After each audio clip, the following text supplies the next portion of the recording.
Yo, the kids official sliding on the instrumental. Nordic combos, twist your mental like forbidden.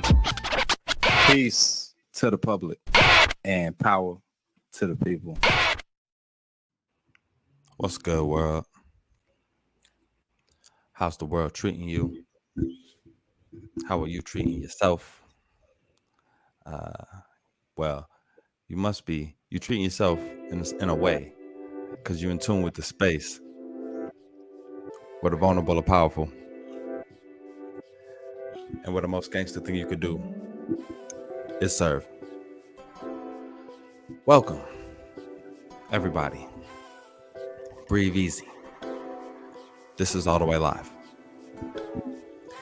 Indeed, this is the All the Way Live show. Whether it's one person, 10 people, 10,000 people, it doesn't matter to us, man. Absolutely everybody is welcome to hear this space where art meets impact, where information meets... Damn, I didn't have another I word to go with that. Nah, I shouldn't have put myself in it. You got it. All right, where information meets... Enigma. Yo, listen, Miles Xavier, that's my brother. Zoe Gila's over here on the boards. We have our director, Hassan. We couldn't do this show without you, my brother, keeping us laced all good and clean and crispy coming through towards you guys. Man, oh man, what a pleasure it is to be here doing this thing with y'all. We do this carefully curated content for y'all's cranium. Okay. Mr. Miles Xavier, there's many reasons that we do this thing. I'll let you tell the people exactly why we do it. We do it because we know people are going through it, man. We know loneliness is at an all-time high. We know suicide is at an all-time high. And in the mix of this crisis, we just want to be a vibe, right? A light, right? So we hope that we can be that for y'all. We hope that we can be a space where you see yourself as we try and figure out what is going on with the world. So thank you for joining us. This is a space where Exeter is in the building. Shout out to our producer Hassan. This is a space where South Africa is in the building. Shout out to my brother Zway. And this is So the day ones know exactly where we at right now. The day ones recognize the scenes. That's all I wanted to say. So when we say South Africa's in the building, we say Joburg building. We saying it this week in a massive way. Massive. Joburg is in the building for sure. Appreciate that energy from you, bro. And on this side, Chicago is in the building. This podcast is recorded on stolen land. This land was cared for by the Potawatomi people, the Council of the Three Fires, and the violence done to remove those First Nations people from this land is inseparable from the violence that we see in the city today, this country today, and in this world today.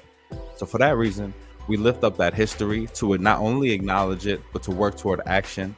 Shout out to the Shy Nations Youth Council that was a part of the event that we're going to be talking about in a minute. But yeah, we lift up love between Black and brown people the world over. We lift up love for First Nations people the world over. We lift up love for you. And that's how you know that the intro's over. Let's get into the show. Yeah, I get that, but is we live though? Is we like all the way live though? You heard?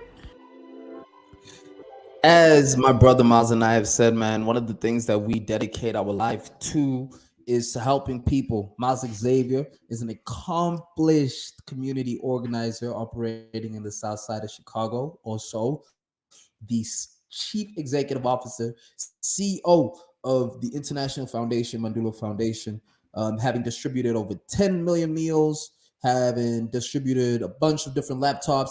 I have the privilege of serving as his number 2 on all of these endeavors. I too like to think of myself as an activist and a community impact dude. But like this week, and obviously today we're speaking.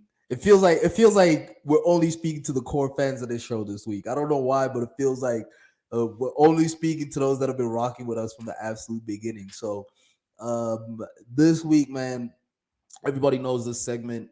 We do like to highlight people that are doing work, that good work, that impact work. We say this is where impact meets art. This week ain't no different. The spotlight that we're going to be highlighting is Be the Healing, Mr. Miles Xavier.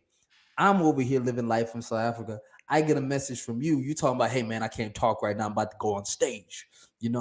Which in our friendship is not an uncommon text to get on a Saturday. Hey man, what are you doing? No much, man. I'm about to hop on stage. You know what I'm saying? So, what were you on stage for this week, man? And talk to us about Be the Healing Chicago.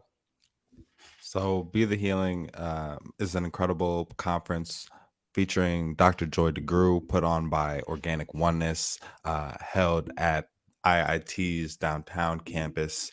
And it's just been an amazing opportunity to come and hear from Dr. Joy, who is an author, an abolitionist, an educator, and an incredible person, really, honestly.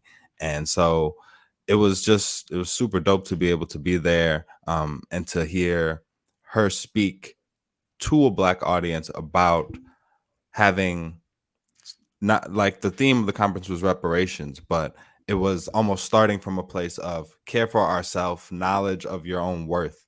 And so as part of that conversation, the theme being reparations, I got to speak on a panel. I was actually standing in for my mentor, Dr. Franklin Kozige. Shout out to him, who we lift up. He had to care for his family in that moment. So, yeah. So they tapped me. I slid into that position. That's me. That's Candace Moore. Shout out to the YouTube audience. Candace Moore is the City of Chicago's Chief Equity Officer. That's Teresa Reagan, who was a donor to our city, or our Chicago Race Riots of 1919 commemoration project. And that's Peter Cole, who is the founder of the, along with Dr. Kozige, of the CRR 19 project. And so we were speaking about how getting public art to commemorate those events that are so tied to the segregation in Chicago is a form of the acknowledgement aspect of reparations, right?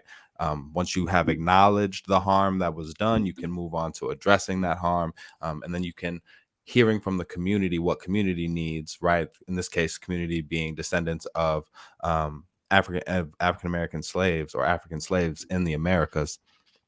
What do those communities need to heal? And so that was kind of the context that we were talking on the panel about. But Joy was able to connect that to the education system. She was able to connect that to the way that we raise our children and social norms in our neighborhood, and the power in some of those norms, and the power in our culture, the value that Black people place on interpersonal relationships, and how all of that brings strength and brings a foundation for us to organize around, and achieve and actually receive reparations around. So it was dope. It was amazing to be a part of it.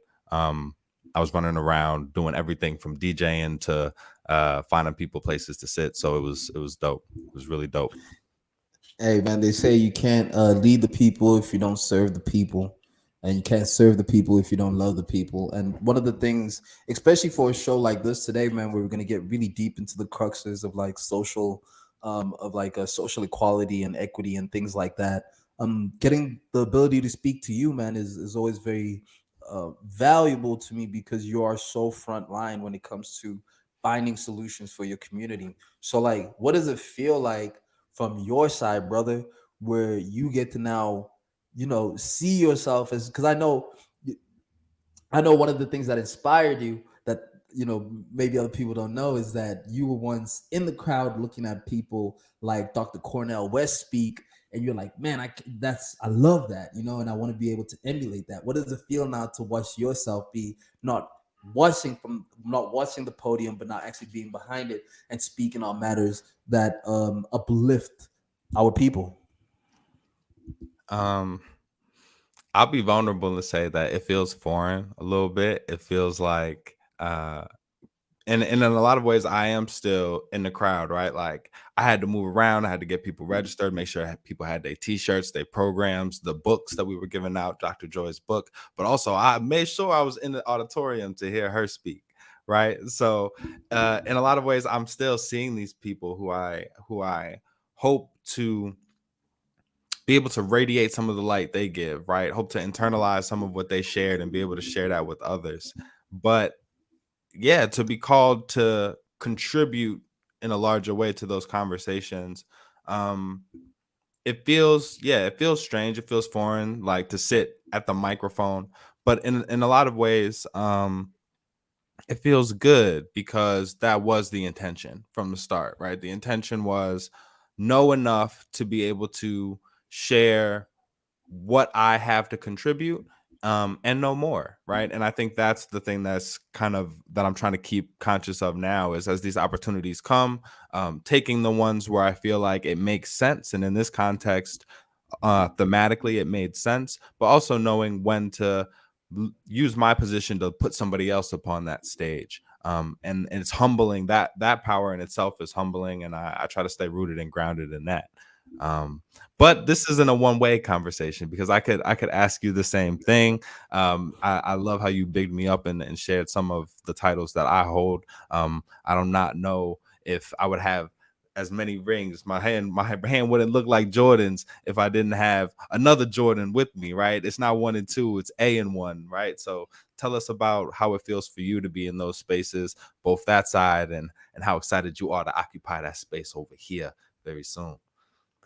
Hey man, the journey of helping people for us has really been one where we've sacrificed a lot, man, and I think that's something that like is important to keep identifying is that we made a conscious decision to step away from a corporate institution, from Up and Rising, right? We both excuse me, we're both in a very comfortable place in corporate, making very good money, flying women around. You know what I'm saying? Both of us, me, Miles, Xavier, Francis, the one I'm talking to on the call, booking tickets for women, flying them all around. You know what I'm saying? But now, to move away from there, to decide to give ourselves to people, I think for us, man, has been an unlocking of a joy and a passion that we didn't even know existed. And we've just kind of been falling into these series of extremely fortunate events. And here we are now, owners of our own time, masters of our own destiny and service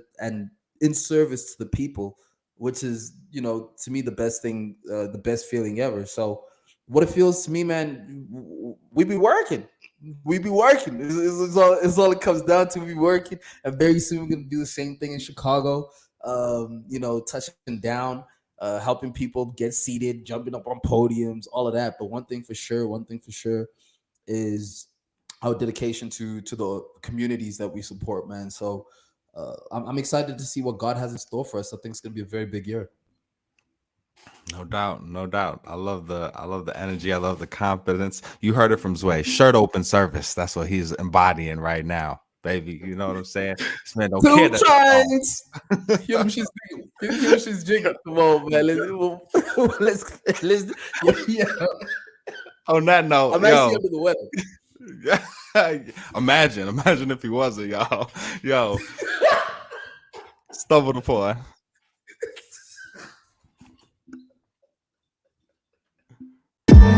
I'm sick with it.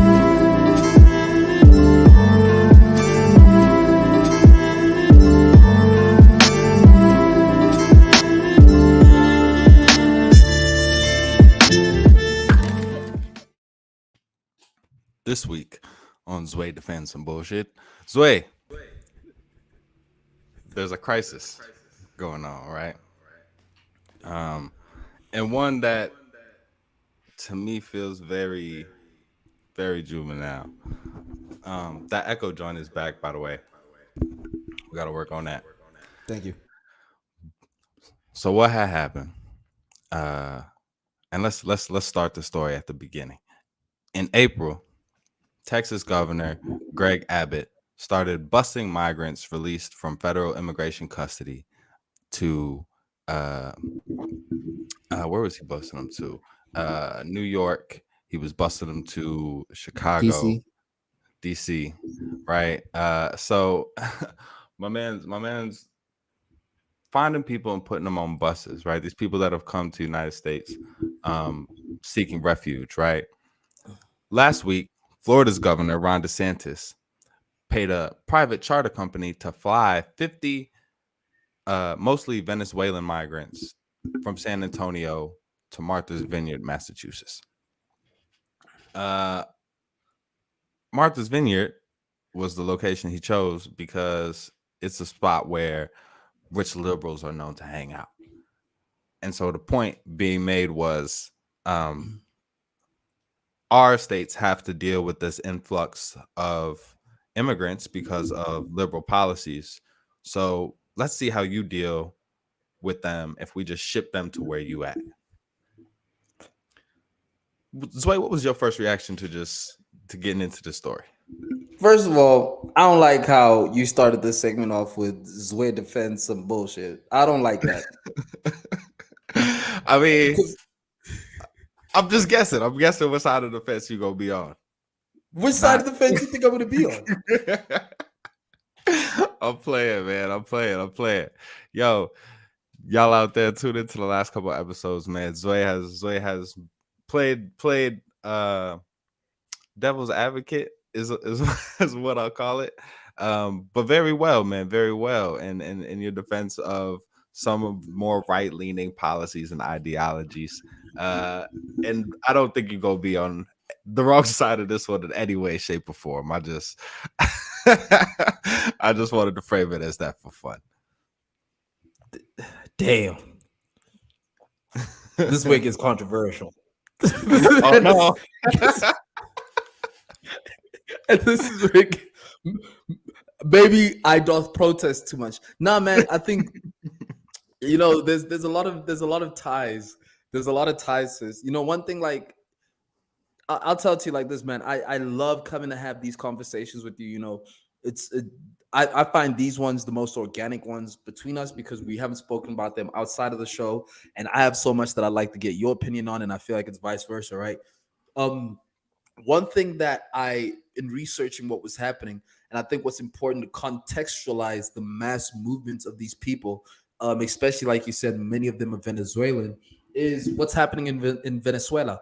Because friends of the show would understand that Venezuela is one of the places that I'm fortunate to consider as home. I've spent years there. I graduated high school in Caracas.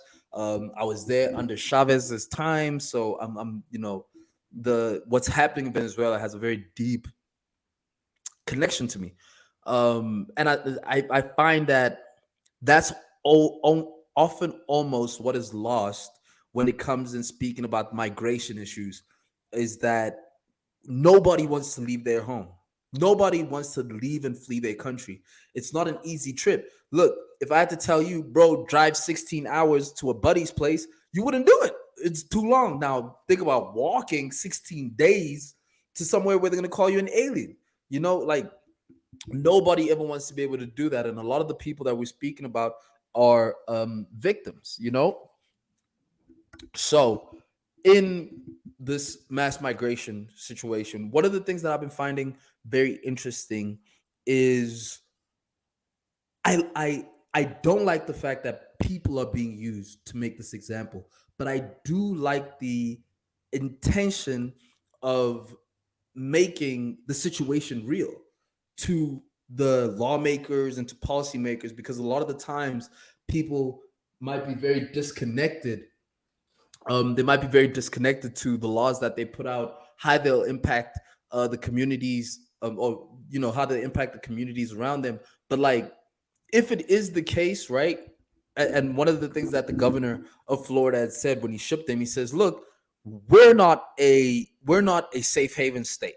That's what we're doing. I don't agree with that, but if you're saying we're not a safe haven state, let's move these people to places where they are safe haven states and let them take care of them." I'm not mad at that. That sounds to me like compromise. That doesn't sound to me like don't let these people in. That sounds to me like if y'all want him, here they are, go get them. And I think that part is quite important because it contextualizes the necessity for solutions around this thing. I got two issues with that, I guess. The first one being that he lied to the people, right? He sent and by he I mean Greg Abbott and Governor DeSantis, right? They sent people out to round up people, and you notice it wasn't. So he went and got migrants, right? He said go get some migrants, right? But these ain't Canadian migrants. These ain't Scandinavian migrants, Not right? Ukrainian migrants. Nah, they not, right? So clearly a profile was profiled, right? And so they went out and they're telling people, yeah, we're gonna help you with education, right? We're gonna help you with housing, right? There's gonna be a situation for you. They didn't know where they was even going, right? Governor DeSantis said in the materials they gave them, there was a map of Martha's Vineyard, so they should have known where they were going. Come on, bruh. Come on, bruh. You got a whole That bunch is of you got BS. right. So if you're gonna lie and say that like they're gonna have jobs and housing and they're gonna be met with nothing, like that's the first thing. You basically the sheriff, I'll leave it at this. The sheriff from the county that they were picking people up from said that 48 migrants were lured under false pretenses, right? That's number one.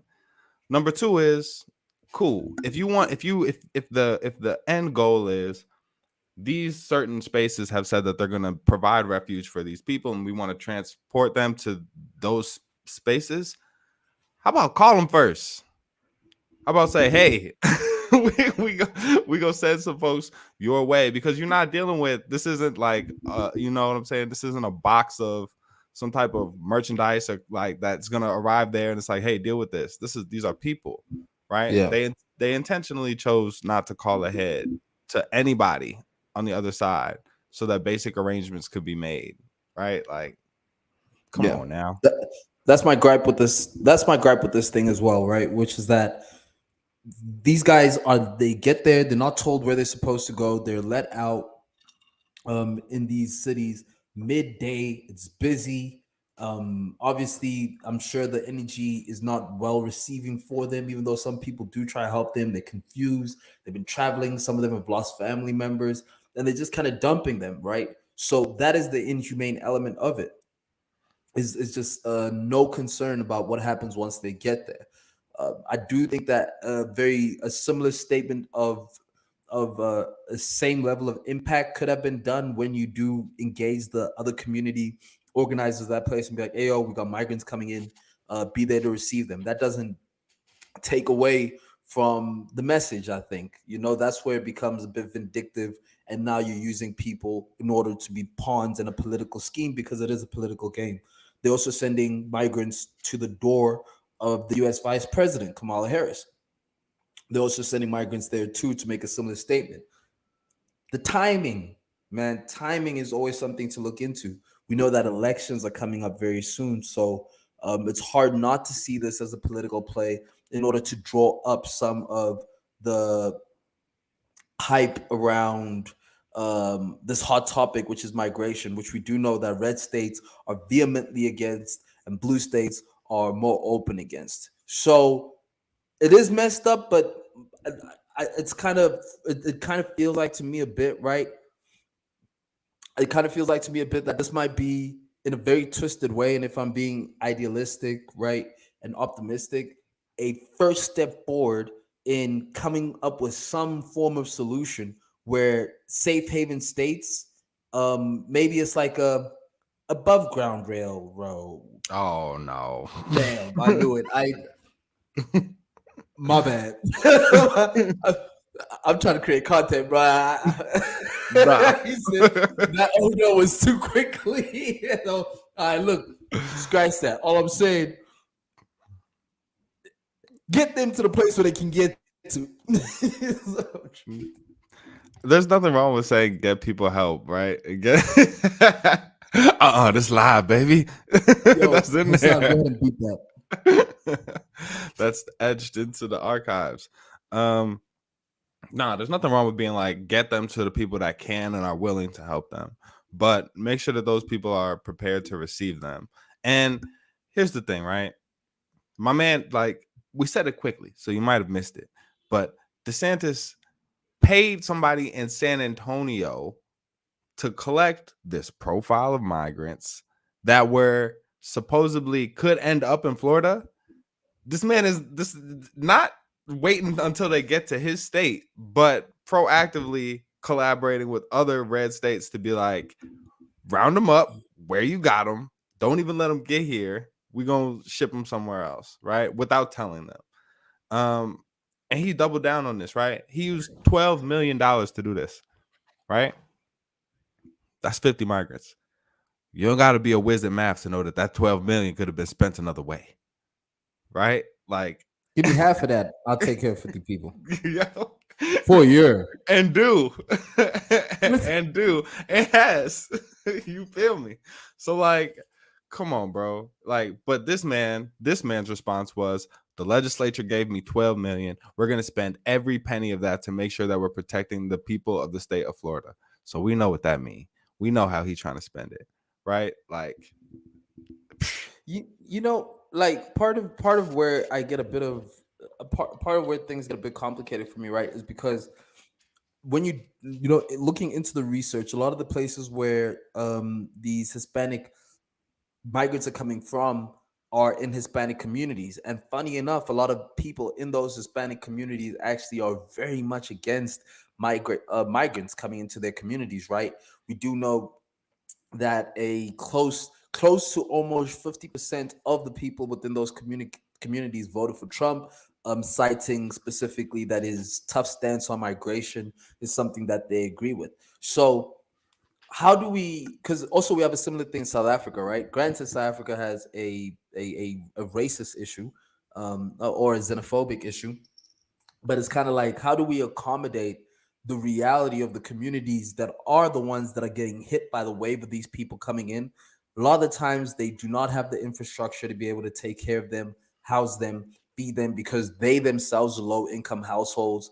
The influx of these migrants lowers the value of those places. The resources get utilized up. We I don't think it's wrong to have a conversation on migration without the impact, without, we can also have the conversation taking into appreciation the impact that the communities that they move through face, because that's a real thing too. Those are people, they face things as well.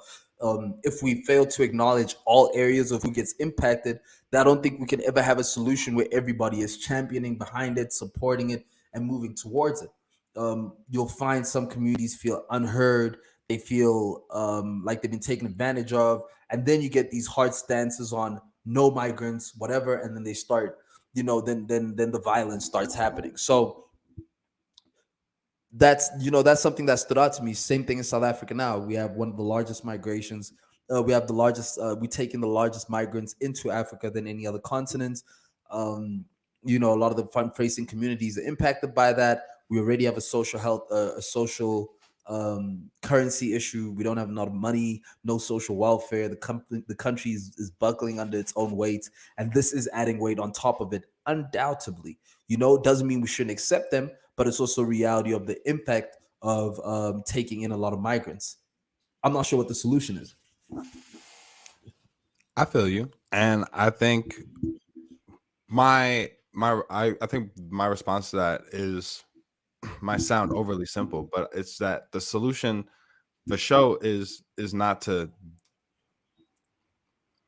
dehumanize the people that, like, bro, we've seen in every kind of category or arena or sector that deciding to criminalize or to be tough on people not only doesn't work, but they don't do it when it's white people, right? Like, so it's just wild to see again, right? Like, the idea that yes, we need to acknowledge that this puts strain on the communities that these migrants pass through, but the solution is not to criminalize the migrants. It's not to be tough on those people.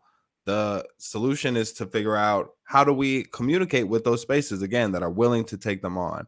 The migrants that were sent to Martha's Vineyard actually were eventually brought to Cape Cod. There's a military base. They're being provided with translators, food, clothing, case managers, crisis counseling, healthcare, right? And I ain't even saying that that's like that's an A plus, right? This was an alley-oop. to the left. This was a juvenile tantrum that to the left could have been received as an opportunity to go, this, all right, you want to see how we would handle these people? Let's apply the most empathy that we possibly can, right? Moving them from Martha's Vineyard to a military base and starting to set them up with immigration paperwork. That's a C plus, right? They should have slam dunked that. They kind of just caught the alley oop and just kind of started trying to do some post moves with it. I ain't all that impressed by that. But the answer is certainly not to say, all right, well, let's lock these people up, right? Or because I can't speak to how Hispanic people that are for tough immigration feel about this specific scenario, but I don't think that tricking people and telling them that they're going to have a better life and flying them places and putting them on buses with no infrastructure to take care of them is ever gonna be the answer, right? And I don't think that you're saying that, but I just think that it's a place where, like, come on, bro. If you throw a ball at me when I'm not looking, and then it hits me in the head, and then you say I can't catch, you gonna catch these hands. Oh, wow. So what we're not doing is inciting violence. Instead, what Miles is trying to draw is a strong metaphor to injustice. Nah, you feel me though. You feel me though. Like metaphorical hands. Bro, I'm saying if it's disingenuous, right? Like that's not, we're not playing catch. We're not cooperating. That's all that needs to happen. Cooperation. It's like that. And I think what's important to be able to, like, what shouldn't be lost in context with this is that a lot of it does come from fear that stems from great replacement theory. Check out our old episodes of the Great Replacement Theory if you want to know what that's all about.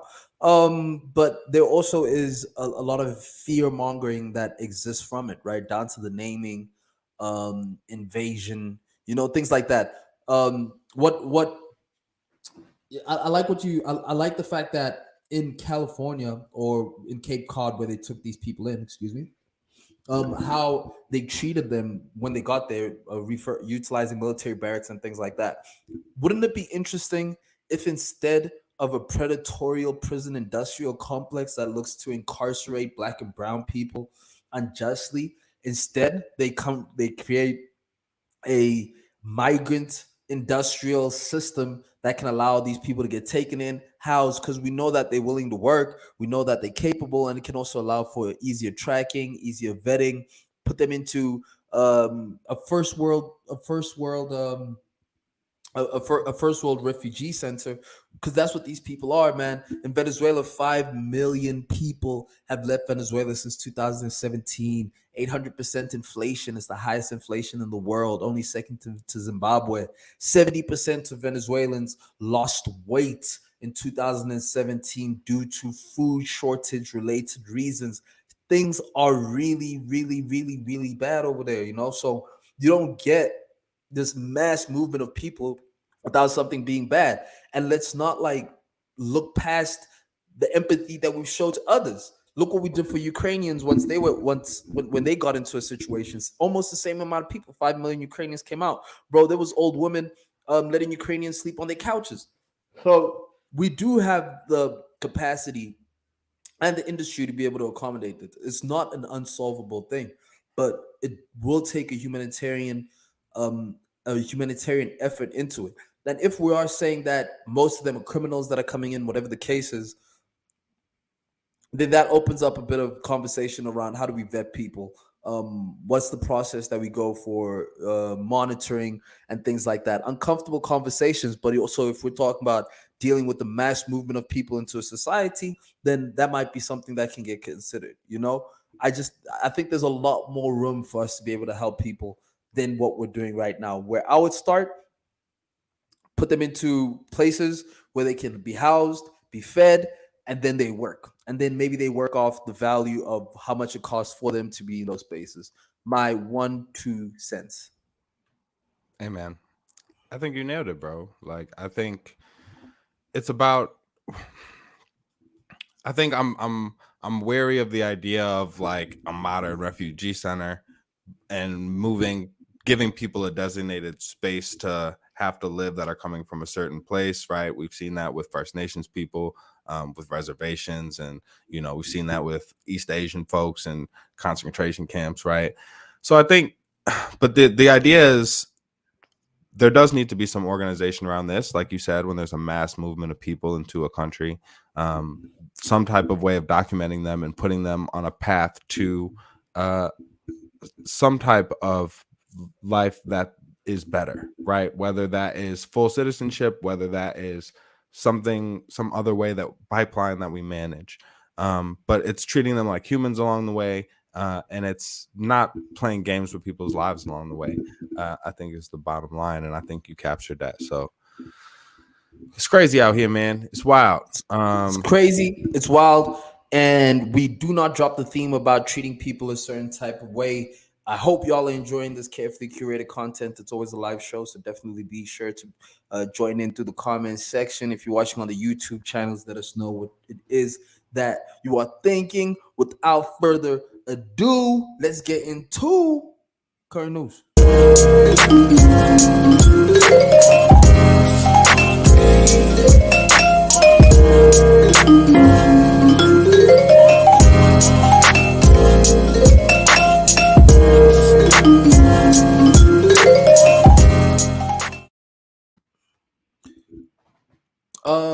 We have the privilege of being able to speak with a Miles Xavier, who is from Chicago, deep within the impact space. So when we come across a current news topic like the Safety Act, or what has been colloquially distributed, what has been colloquially referred to as the Purge, the Illinois Purge Law, I get excited because I get to speak to you about it, my brother. I feel like you always have some great insight on these types of things.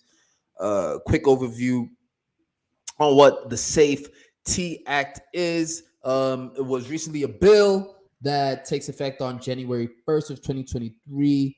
The key elements of that bill are that it will it has some conditions on the cash bail system, specifically about the manner in which people can get what offenses people can get arrested for or apprehended for. Specifically, it also has a few other key elements regarding the way policing is supposed to be conducted, police training, transparency, things of that nature.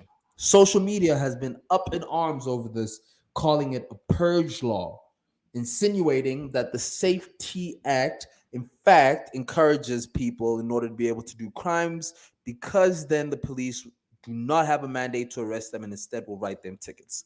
Mr. Miles Xavier, are we solving a problem or are we creating one? I appreciate that illustrious introduction. But this one is really interesting because, as somebody who has followed abolitionist education, as somebody who has been following cases for the elimination of cash bail for a while, I didn't know we were as far along in Illinois or as close to getting this passed. So its actual passing did surprise me, but knowing the foundation of what this is based on and trying to achieve, I was like very interested to see the public reaction to the story. So in a lot of ways, I want you, as somebody who probably came in with that perspective, to kind of walk me through your experience of hearing this, right? Especially with it being framed as the purge law. So rather than kind of dictating who police can arrest, it's actually what offenses are detainable, right? What offenses allow somebody to be kept in jail, right? Before their trial. So Can we ask our producer to pull up that list for us in the meantime? I got you. I mean, yeah. If our producer could pull it up, but for our audio audience as well, it's basically second degree murder, which is basically non-premeditated or unintentional murders, arson, drug-induced homicide, robbery, kidnapping, aggravated battery, burglary, intimidation, aggravated driving under the influence, fleeing and eluding, drug offenses, or threatening a public official. Right? These are all offenses which now basically, you don't have to pay bail to be released after being arrested for one of those things, right? So how does that make you feel, or how did it make you feel the first time you read it?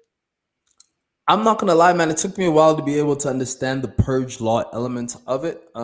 Generally speaking, when we do our pre-production shows and we come out with the topics to discuss, I veer away from listening to what other people have to say about it so I can formulate my own opinion about it. So it took me a while to understand the purge element of it because I also understand the Safety Act to be deeply entrenched in changing the way that the policing system works, right? And because we've been exposed to the cash bail system in the US and we know how unfair that is, I found it to be somewhat fair. Specifically, you know, when you understand that the average, listen to this statistic, the average amount that people pay for bail is $10,000. $10,000. That's almost half of the yearly income that people within low income households make per annum. So now we're saying that half of what these almost half of what these people make a year has to go into offenses like the ones that you've read out. So when you now start considering put $10,000 bail on all of those things that you have put out, right, on all of the on the list of those things that you have mentioned, and then you start having a different view of it a bit.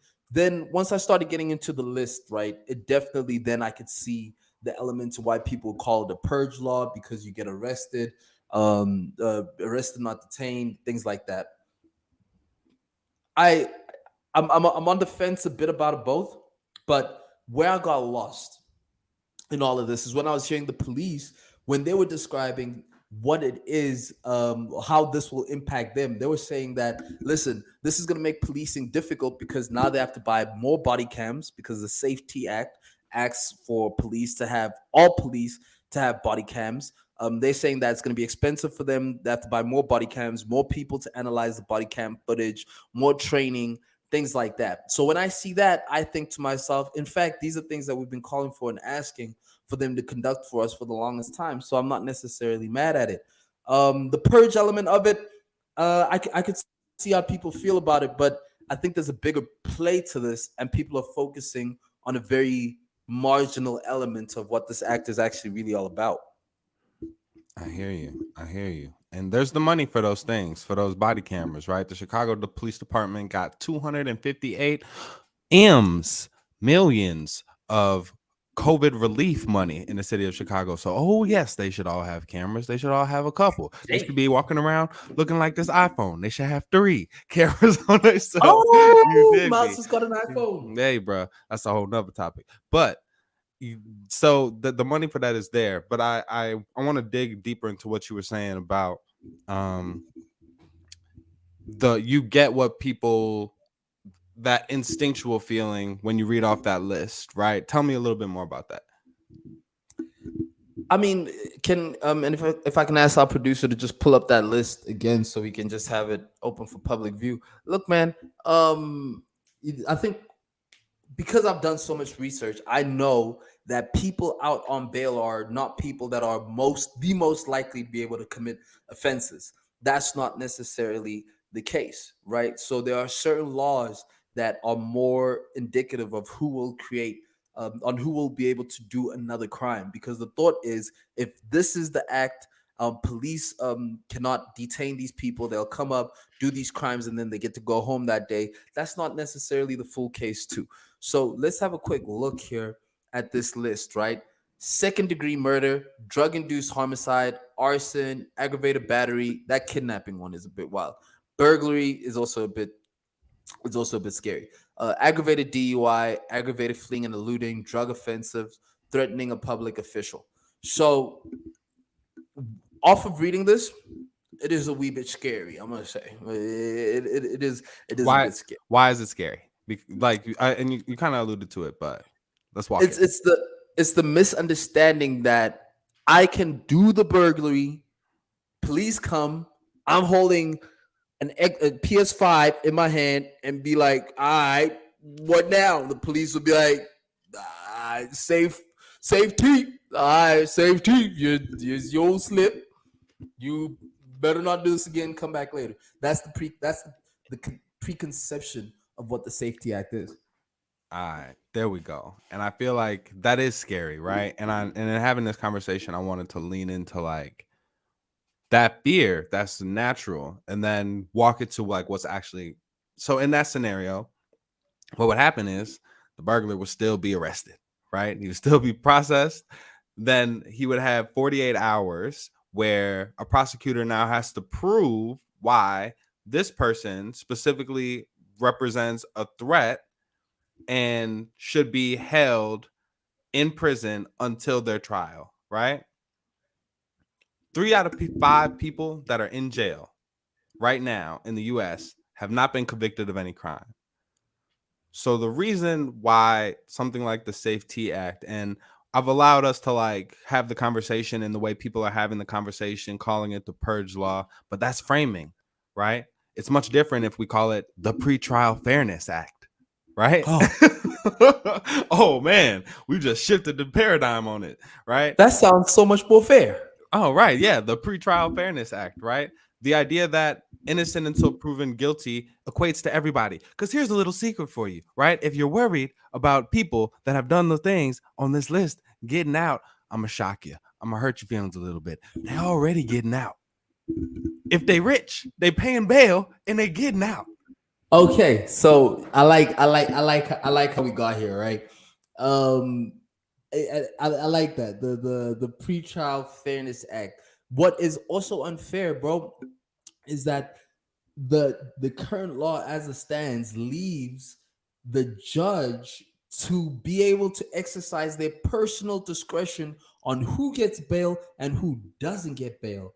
And more times than not, statistically, people of color are more likely to get a higher bail and to be detained and arrested and not be granted it. Either they get a higher bail or not be granted bail. That right there is unfair. So, with that in mind, think about that fear, right? Think about what that really means. It's not about what you did. They don't care what you did because they've been cool with people getting out if they can pay the bail, right? There's a real fear of poor people. There's a real fear specifically of Black poor people and a real desire to keep them behind bars. You Are dig you me? telling me that the justice system is cooperating and is implicit in unfairly imprisoning and keeping people of color behind bars for some financial reasons? Oh, brother, not only that, not only that, but the system has so deeply corrupted our minds that we feel that fear when we talk about the idea of having to prove that someone is a threat to keep them locked up. Yo, it is the US is wild. The US is wild, but and one thing I do want to tip my hats off to are all the prison reform activists who have been able to push this through. It is the first bill of its kind in the US, right? And we're and I like what you said is that with things such as kidnapping, burglary, robbery, intimidation, what they're not saying that these people do not get their time in front of the justice system or the court system if they do get caught. But what it's doing is removing the deep reliance one judge um on judge discretion, which we know is heavily skewed and heavily biased. And it also gives people that do not have the financial means, much like the Central Park Five, much like three out of five people who are in jail right now. What we need to one thing that I think we need to be able to understand and accept is that a lot of people are being jailed not because they did wrong, but because jails have to make quotas because jails are publicly traded companies. And the only way a publicly traded company can make enough cash is for them to be able to increase the things that be able to generate money for them. One prisoner in California brings in $24,000 to the jail. That's one prisoner brings in $24,000 to the jail as they're being paid 20 to 25 cents per hour in order to do minimum in order to do labor. So these jailers are working. They are generating these prisons of income. They do get subsidized heavy. They are publicly listed companies. So ask yourself this: if the jail is competing on the same stock exchange as Apple, how are they going to increase their value? That's unfair. Let it breathe. Let that That's marinate. unfair. You feel me? I'm gonna end just with two things, right? One, I'm glad we got to the pretrial fairness aspect of it. And shout out to our producer for making the title the Safety Act. You know what I'm saying? That's how we get down, right? With accuracy, right? We might be rabble rousers, but we're not inciting fear, right? And so let's remember what The Purge really is, right? The Purge, the movie series, has its ups and First one, downs, right? great. Others, terrible. But that's the time where all crime is legal for the next 24 hours, right? In no way, shape, or form is that what this bill does at all, right? So let's just think about the way we're having conversations in the public sphere, right? And now I've talked about it, and my brother's talked about it, and everybody else has talked about it. But if I could just give you something to check out the Khalif Browder documentary, right?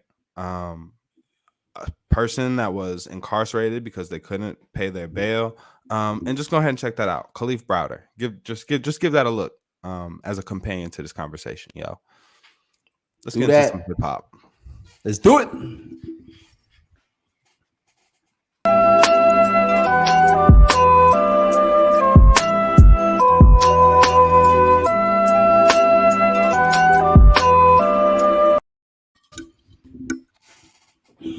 The undisputed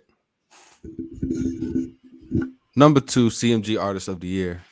No, I'm playing. I'm playing, but I can't hide my excitement. I can't hide my appreciation to be in conversation with my brother Zway about some hip hop, and about some really, really good hip hop. And we've been going back and forth, man. I've been Team 42, Doug. Zway has been Team ESTG.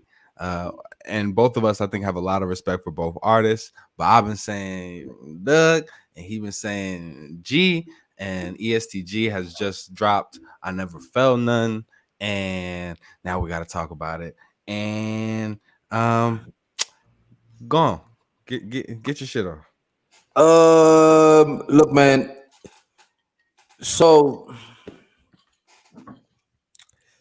I'm glad you brought the context behind that. Me and you have been having, like, despite all the things that we do, man, it's always interesting what we choose to fight on for the longest and what things make our veins pop. And definitely 4-2 done and ESTG, although it has been one of those things that make our veins pop. After we're done helping the kids driving back, it's just like, nah, bro, it's definitely G. No, it's definitely Doug.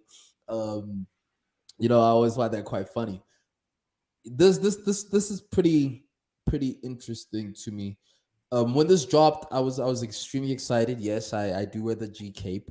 To me, this does feel slightly in part to it feels slightly like a 3-part as a part 3 series, as part of a trilogy starting from 2020, where he dropped I Don't Feel None, I Don't Feel None. And then shortly after that, it still dropped I Still Don't Feel None. And then coming into this version now, which is I Never Felt None. I'm a huge fan of G, man. I'm such a huge fan of G. I still think Last One's Left with him and 4-2 Doug is the best street hip hop album of this year. If you ask me, I think that's the best street hip hop album of the year. Best mixtape, depending on how you want to be able to put it. Maybe it was the setting. Maybe it's the fact that I'm sick. Maybe it's the weather. Maybe it's around being around so many, being around beautiful South Africa and driving through and Amapiano blasting in the backgrounds. So many beautiful South Africa is hilarious. So many beautiful South Africa. Many. Thick South Africa, man. It's crazy out here. So also, I lost my AirPods, and I don't know if that has something to do with Ah, it. I lost the sun. The sun was in my eyes too. All to say, man, I was very excited when I heard this album dropped. I really ran to it. It took me a while to get through it, but immediately, man, I started making some comparisons, wondering, damn, where do I put G? Where do I put him against? Who does he fit? Who does he compare against? 4-2. Who's the king of the sound? Who's at the top of it? Who's sitting at the top of it? Um, yeah, that's where I'll start with it. You, as the presidente of the 4-2 Doug Society, what say ye on the STG? it's wild that I can't whistle, like as president of the 42 Dog Society. You can't whistle, bro. Come on, man. We have this conversation every 2 years. No, I can't Bro, whistle. how do you have a beard and not know how to whistle? That's crazy. I feel like those things don't go together. I feel like smooth face niggas whistle. I feel like you just hate because you can't whistle. Dude, do me a favor, just Google how to whistle, Miles. That's embarrassing. You can't be this dude. How are you getting folks home from prison but can't whistle? We're not whistling, dude. Nah, we're not doing that. We're not. I'm not whistling with a bunch of brothers walking out of the prison, bro. Nah, we silent. We clasp hands, fists up. Ain't no whistling going on. Hey, listen, everybody, everybody in the comment section, on the YouTube Yeah, channels and get on the 'em. SoundCloud. Get them, yo, Can drop a whistle whistling from my house. podcast hosts. Listen, so it's funny, and I knew, and I enjoyed this album immensely, knowing that you wouldn't like it. Like, How did you figure? I just because I'm gonna hit you with a comparison. I'm interested to see what you think. This is ESTG's Burden of Proof. You Go feel on. me? How we were listening to Benny, and Benny was putting out everything hard. Everything was just like, how gutted can you get? And then he drops Burden of Proof, which has still working with some of the same producers, but definitely showing off. I can make a more commercial sound, right? I can make an album that sounds more like, it could be in the mix with a whoever Future, right? Speaking of a feature that's on this album, right? It's a lean towards that direction, and I think it's meant to be a show of skill and a show of versatility. And I just always tend to like those a lot more than you do, right? Burden of Proof, I rock with that joint heavy. You were like, as soon as this cut on, as soon as this got past the first track, I was like, oh, I know what this is. I know what this is. And I enjoyed it, right? Because at a time where it's like, what's a mixtape? What's an album? This is this sounds like an album, right? From the features he chose to the hooks that he chose to the production he chose. And sometimes for street artists, their core fan base doesn't like that album shift, right? The fact that Tiller and Harlow are on this project, that shows you what time it is, right? That shows you what he's trying to do with it. And I think for And the Machine time, Gun Kelly. it must. Oh yeah. Oh, I didn't look at the track list, but I hear Harlow. I say, oh, I know. Yup. So we gonna hate this right here. Then I heard Tiller, and I was like, okay, he pulled something out of Tiller. But then I heard Machine Gun Kelly, and I was like, this project is exactly what It's that category. It's that swing for the fence. I think he did it well. I don't know how much I'll return to it, but yeah. Yeah, man. I gave it as many listens as I can. I will say though, going into G, one thing that you can't deny, and funny enough, I didn't get that feel of you only bringing it to my attention now, the commercial elements of it, because I didn't really feel that. If anything, man, I think I felt a bit of ear fatigue, something that I felt with Lil Baby, where it was a I'm not sure what it is about the method in which the product gets put out, but there was a bit of ear fatigue, which was very new for me with G, especially because when I'm listening to his previous albums, I Don't Feel None, Bigger Than Life to me just went all the way through. You know what I mean? I thought that was an extremely well put together piece of work. I Still Don't Feel None is one of my favorite mixtapes in 2021 when it dropped. That special, I think, was a was an anthem of sorts. So I think now, as you're bringing me closer to it, I can understand where maybe my taste for dissatisfaction went out. But that being said, man, I don't think that G is a bad music curator whatsoever. I don't think it takes away my excitement to listen to this artist. Neither does it make me want him to do particularly anything else, maybe different, I would say.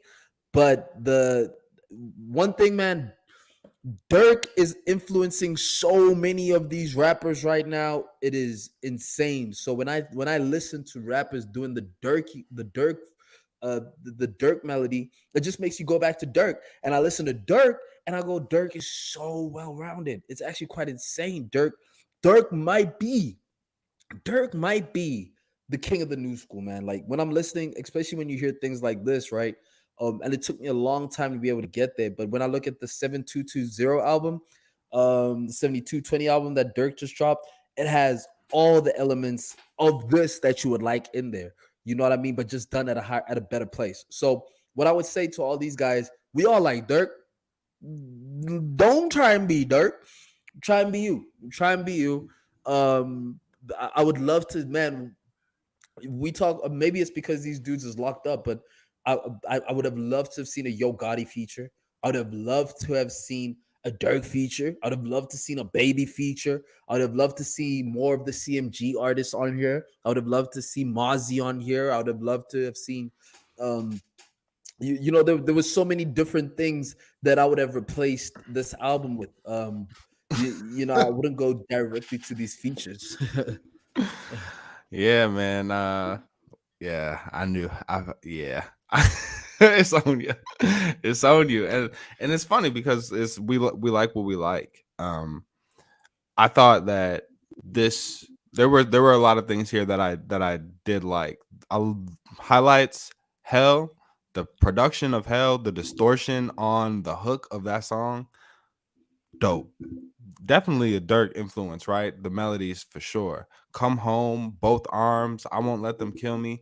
I think he's trying to show that he can make songs because his flow kind of lends itself more to, as soon as the beat starts, 003, I'm in, and I'm just rapping like till there's no more beat left. And I think this showed his ability to kind of weave in and out of really trying to, make something that is a little bit more structured. And I think he did it. I think he did it well. Those tracks that the tracks that I like, I really do like. But I love what you said about Dirk being the king of the new school, man. Dirk has really made it cool to croon, no matter how street to music is. But I think this doesn't, like you said, I don't think this has any negative impact on his trajectory. I think he did this on purpose. I think he set out to do this the way that he did this, and I would imagine that he's happy with the product. And I think there are going to be some fans that are happy with the product, like myself. There's going to be some fans that he never would have got if he didn't make this, that are going to find the ESTG tracks that they like on here. So shout out to this step. I hope the next one is a little bit more in line with, or just different, less melodic. Is just a kind of an easy way to say the route I hope he take. But this was still good to me. I think for what he set out to do, I'm 3 out of 5 in this joint. I'm gonna put the ones I like on my playlist, and I'll keep pushing. This might end up being like the Dirk album for me. When I first heard it, it sounded better to me upon first listen, but as time went, it slowly became my favorite album, and I just kept on running back to it. And I'm sure this could happen again with this. But like Miles says, man, the ones that I like, I really do like a lot. That's Shooting Myself with Future. Too good, too smooth. We talk about Dirk being the stepdaddy, Future's daddy. And Lil Wayne is God to these dudes. So Shooting Myself was good to see Future on there. One of the features that I really did like. Love Is Blind, the single did dropped before, and I really like that a lot. X was really great. I like that X a lot. The Realist with Jeezy, I thought was a good homage to the trap Atlanta sound that Jeezy has made so popular. Personally, for me, man, I give this a 2.5 out of 5. 2.5 out of 5. Very interested to see what he has, especially because he does have my favorite collab album hip hop street mixtape of the year with the Last Ones Left with EST. Miles, do you agree with this 2.5? I'll take it. It's what I thought you would. That's what I thought you would label it. And I ain't mad at it. Right. I could definitely see how if your favorite stuff was I don't feel none. This isn't a direct follow up of that. So I'm rocking with that. What does slap is that new reason single that goes crazy. And yeah, man, just excited to hear whatever comes out of CMG next. I also feel like maybe they felt like they did the whole, they did do that collab tape, so they probably felt like, and the tape with Last Ones Left. So I could see a place where he felt like, let me do something different than what we've been putting out. Yeah, so it's all good. What else is in your rotation, man? Hey man, there's so much in my rotation, dog. There's so much good music coming out. That Pink Sifu and Real Bad Man. We might just have to review that one next week, man. That Pink Sifu Real Bad Man is something incredible. Jesse Reyes, we had spoken about last week. That's still deep in rotation. I'm deep in my R&B bag. Yo, man, I'm deep in my Lover Boy bag these days. You know what I'm saying? I got the shirts out. I got the chains out. You know, man, like I'm really feeling real sentimental these days. So that's what the boys listening to. A lot of jazz music. Lots of jazz music, dog. Yeah, man, it's just been such a vibey occasion, Brody. What you listening to? I've been listening to straight conference music, right? Black soul music around this conference. So it's been Stevie, it's been Marvin Gaye, it's been Optimistic, Sounds of Blackness, right? It's been the Gap Band, it's been all that, Lil Bob Marley in there, Lil Sade. But you know what I've been rinsing low key is that Salt, that Wildfire, Yes. like that album. Yep. That goes crazy. And what else? Yeah, that Jesse is super dope. Leon Bridges, man. Leon Bridges has like a retro soul album that is crazy. I'm forgetting the name of it, but white and red cover. Go find that Leon Bridges. That is nuts. That's out of here. And also, man, we out of here because we know. Hey, we know for sure. We know. Yeah, man. It's you could be anywhere in the world right now, and it's the last couple weeks of summer this side. Shout out our Chicagoans. We about to transition into the winter season, the holidays here. Then the year's over, man. So time is precious, and the fact that you rocking with us means a lot to us. In this celebration of celebrating, this celebration of life, this celebration of how good it feels to be Black. Don't it feel good way? We have so much dope stuff coming their way. They have no idea. You ain't know. They don't know. It's gonna get They different. don't know. It's gonna They get don't different. know. They don't know. Wait for it. They don't know. In the meantime, They don't know. eat something delicious. Hug somebody you love. Yep. Like that. Peace, water. We gone. Yeah, I get that, but is we live though?